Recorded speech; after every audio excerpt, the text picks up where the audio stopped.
ये हुकूमत की तरफ से हम पहला बाज़ाब्ता बयान समझें, इमरान खान मानेंगे अगर ऐसी ऑफर होती? नहीं, देखिए वो कह रहे हैं अभी बात नहीं हुई, कहते हैं हो सकती है।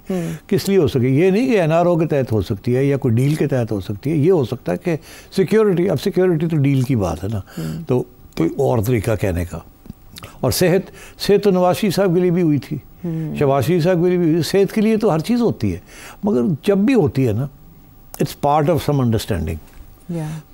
तो ये बेसिकली कहने की ये कोशिश कर रहे हैं कि हम तो तैयार बैठे हैं कोई डील करने के लिए, और डील है क्या, वो तो इमरान खान को मंजूर नहीं है। वो कहते हैं 4 साल इंतज़ार करो, ये डील है, ये डील ऑफर हो रही है, 4 साल इंतज़ार करो फिर देखा जाएगा।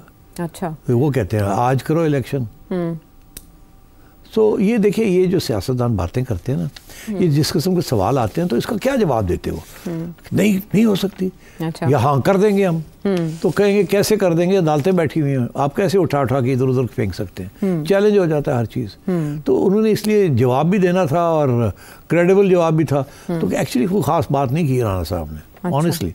ये हमें कहते हैं ना, एक गल चलाती फुलझड़ी वही बस। अच्छा, शेर अफजल मरवत साहब अचानक पॉइंट आउट कर रहे हैं कि पार्टी के इलेक्शंस में कोई जनरल सेक्रेटरी बन सकता है। सलमान अकरम राजा 7 साल पहले पार्टी में वारिद हुए, तो उनके दस्तखत से कोई नोटिफिकेशन दिखा दें।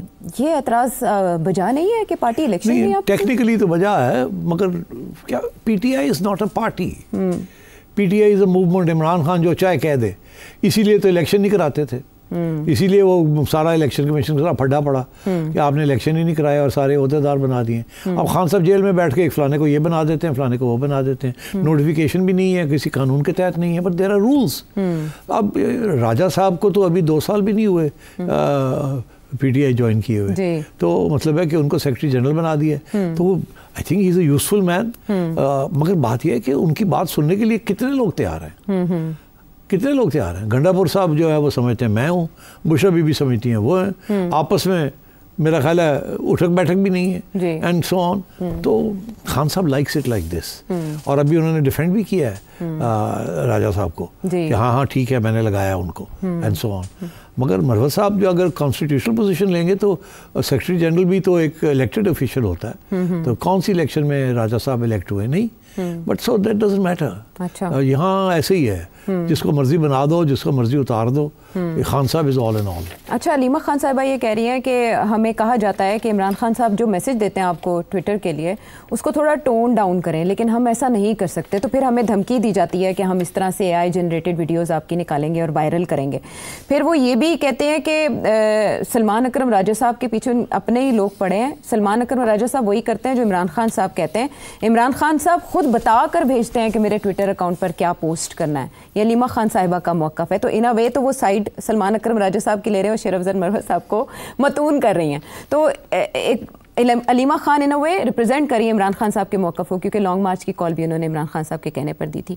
तो इस तरह से पार्टी में मज़ीद डिविजन्स होंगी या वो हैं ऑलरेडी, मगर at the end of the day these are not divisions, इनकी कोई अहमियत नहीं है।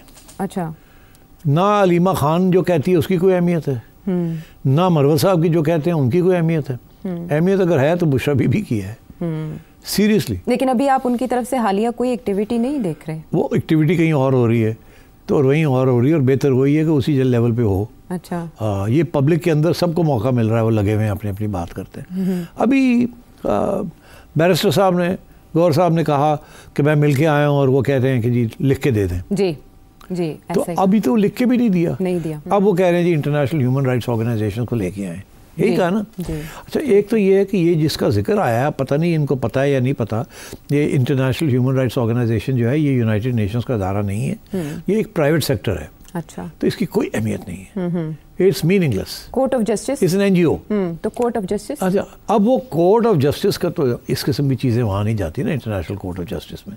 वहाँ तो रियासतों के दरमियान कोई इश्यूज़ हों तो, मगर बहुत से NGOs हैं, कुछ UN के हैं, कुछ इंडिपेंडेंट हैं। तो जैसे for example committee to protect journalist, Amnesty International, these are all private, मगर दे उनकी हैसियत है। हम लोगों के साथ जब जुल्म होता है तो हम भाई वही भागते हैं। अच्छा। हम एमनेस्टी के पास, एमनेस्टी क्या करती है? एमनेस्टी एक लेटर कैंपेन शुरू कर देती है, एमनेस्टी एक अब रिप्रेजेंटेशन करती है, कुछ सुनता नहीं। एमनेस्टी की बात इंडिया तो निकाल दी है उन्होंने, एमनेस्टी के बंदों को निकाल देते हैं। हम शायद उतना नहीं करते, मगर वो प्रोटेस्ट करते रहते हैं, सिग्नेचर कैंपेन होती रहती है, उनका अपना एक जॉब है। But beyond that most countries ignore it unfortunately. And इसी तरीके के साथ यूएन की एजेंसियां उनको भी लोग इग्नोर कर देते हैं, because at the end of the day these are talking shops. ये बात करते हैं, हाईलाइट करते हैं, मगर इससे ज़्यादा हुकूमतें जब डटी होती हैं किसी चीज़ पे, स्पेशली इस किस्म की सिचुएशन में, they don't pay attention to them. अच्छा सेठ साहब, ऐसे देखिए जब अटेंशन आयशा वहाँ होता है जहाँ आपके पास कोई लेवरेज हो। अगर आप नुकसान पहुँचा सकते हैं इस हुकूमत को, फिर आपकी बात सुनेगी। अगर आप नुकसान नहीं पहुँचा सकते, आप बातें कर सकते हैं, तो ये आपकी बात नहीं सुनेंगे। ठीक है। इसीलिए अगर खान साहब कामयाब हो जाते, ये दो नुकसान होना था ना, तो बात सुन लेते। अब वो नहीं कामयाब हुए तो बात नहीं सुननी। अब अगर ये रेमिटेंसेस गिरने शुरू हो जाएं तो बात सुन लेंगे, मगर रेमिटेंसेस कहीं नहीं गिरेंगे। अभी आपने भी जिक्र किया इस दिसंबर के अंदर 5.5% तो बढ़ गए remittances from last year December, month on month, मतलब पिछले महीने से आज इस महीने 5.6% बढ़े हैं रेमिटेंसेस। अच्छा, तो बात यह है कि अभी कोई उसका रिएक्शन नहीं आ रहा। तो ये ज़रूर, इसमें कोई शक नहीं है कि ब्रिटेन की पार्लियामेंट्री कमेटी के कुछ लोग आ जाएंगे यहाँ मॉनिटर करने के लिए। कितने लोग आए थे भुट्टो साहब की ट्रायल को मॉनिटर करने के लिए? Made no difference to Ziaul Haq. Right. Made no difference to the judges जिन्होंने सजा दी। लोग यहाँ आके भुट्टो साहब के ट्रायल के दौरान बैठे रहते थे। X attorney general of United states, ये वो वाला इंटरनेशनल ऑब्जर्वर सब। बट जब इतने हाई स्टेक्स हों तो ये unless the government of the United states threatens Pakistan directly, short of that nothing. मैंने पहले भी एक प्रोग्राम में कहा था कि उनकी तरफ से मैक्सिमम ये होगा कि स्टेट डिपार्टमेंट से बयान आएगा कि जी हम पाकिस्तान के इंटरनल अफेयर्स में इंटरफेयर नहीं करना चाहते, मगर ये है कि ह्यूमन राइट्स के लिए लॉ, कोर्ट ऑफ लॉ, ये वो इमरान को पूरी राइट्स होनी चाहिए, ये होना चाहिए। वो आएंगे, अभी भी एक आया था। जी जी बिल्कुल, उन्होंने यही कहा और वो इसीलिए आया था क्योंकि वो साहब जो है वो थोड़ा छिक्के चौके मारने शुरू कर दिए। तो क्योंकि ये जब ट्रंप साहब के बंदे हैं, अभी तो बाइडन की एडमिनिस्ट्रेशन थी, तो उन्होंने फौरन अपने आप को दूर कर लिया उससे। ऐसे ही है ना। अब we have to wait and C.